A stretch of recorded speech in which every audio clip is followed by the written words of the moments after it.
SIR আতঙ্কে ফের মৃত্যুর ঘটনা ডাবগ্রাম ফুলবাড়ি বিধানসভার চুনাভাটি এলাকায়। মৃত ব্যক্তির নাম মোহাম্মদ খাদেম। পরিবার সূত্রে জানা গিয়েছে, ভোটার তালিকায় নাম সংক্রান্ত আতঙ্কে দীর্ঘদিন ধরেই ভুগছিলেন তিনি। গতকাল সন্ধ্যার পর নিখোঁজ থাকার পর আজ সকালে বাড়ি থেকে কিছুটা দূরে তার ঝুলন্ত দেহ উদ্ধার হয়। মৃতের ছেলে মোহাম্মদ শাহিদের অভিযোগ, হিয়ারিং হওয়ার পর এসআইআর এর আতঙ্ক কাটেনি।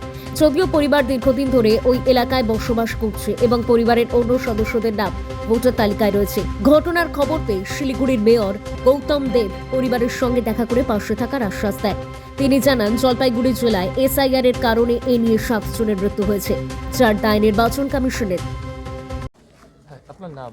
আমার নাম মোহাম্মদ সাহেব। আপনার বাবার নাম? বাবার নাম মোহাম্মদ খাদেম। ঘটনাটা কি হয়েছে?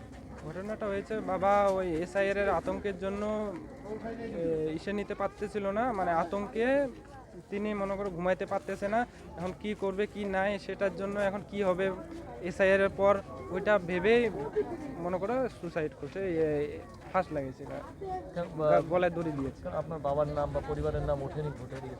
বাবার নাম 2002 নাম নাই বাবার, তো ওটার জন্য একটু আতঙ্ক বেশি ছিল। কিন্তু আমাদের পুরনো ডকুমেন্টস আছে, আমরা এখানকারই বাসিন্দা। হ্যাঁ, তো আমাদের ডকুমেন্টস পুরনো, আমার দাদা যে ইসে ভোট দিছিল ওনার ইসে এগুলো আছে। দাদু? হ্যাঁ, দাদু ভোট দিছিল, ওনাদের মানে ভোটের লিস্টের কাগজ আছে, আমাদেরকে বের করা হয়েছে। আবার আমার জেঠু আছে। মোহাম্মদ খাদেম এখানে আমাদের এনজিপিতে ও গাড়ি চালক ছিল। 3 ছেলে আছে, ওনার স্ত্রী আছে। তো ওদের 2002 ভোটার লিস্টের নাম ছিল না। তো এসআইআর হেয়ারিংয়ের জন্য টোটাল পরিবারকে ওরা ডাক পায়, হেয়ারিং হয়।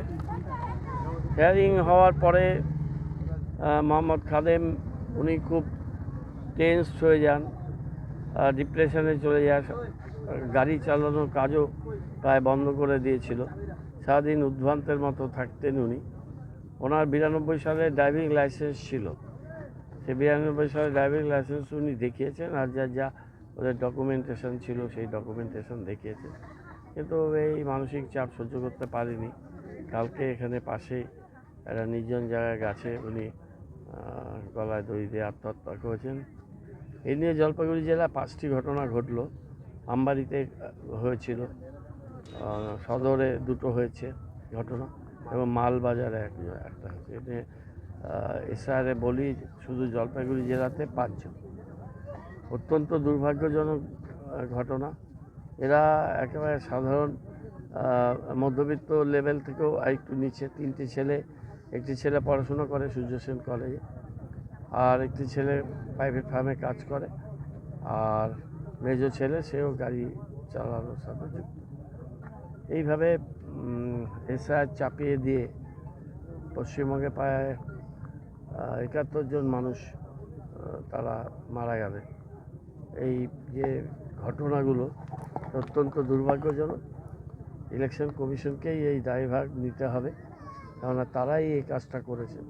এটা যদি সময় নিয়ে মানুষকে প্রচুর অপরচুনিটি দিয়ে করা হতো, তাহলে এই ধরনের ঘটনা ঘটতো না। 2 মাসের মধ্যে এসআইআর করতে হবে এত কোটি ভোটার, সেটা কোনোভাবেই সম্ভব না। সেটা গায়ের জোরে করছে ইলেকশন কমিশন।